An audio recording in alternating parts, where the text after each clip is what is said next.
দেউতা যদি ধনী নহয় তেতিয়া আত্মীয়বোৰে তোমাক ভাল ব্যৱহাৰ নকৰে।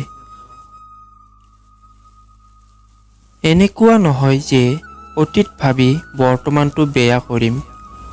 অতীতক তাতেই এৰিলোঁ য'ত অতীতে মোক এৰিছিল। যোগাযোগ শেষ হৈ গ'লেও কিছুমান মানুহৰ প্ৰতি মৰম ভালপোৱাবোৰ শেষ নহয়। অনুভৱে কয় প্ৰয়োজন নহ'লে কোনেও কাৰো লগত কথা নাপাতে।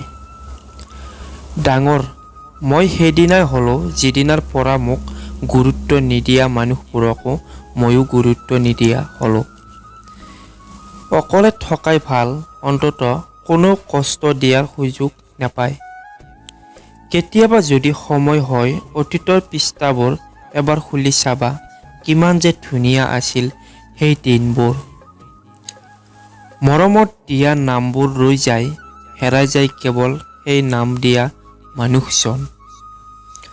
আচলতে মই যিটো বস্তুক লৈ বেছি আগ্ৰহ দেখুৱাও সেইটোৱেই মোৰ ভাগ্যত নিমিলে।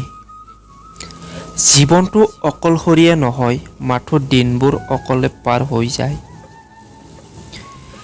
চিন্তাই ৰাতি দেৰিলৈকে জগাই ৰাখে আৰু দায়িত্বই ৰাতিপুৱা সোনকালে উঠাই দিয়ে।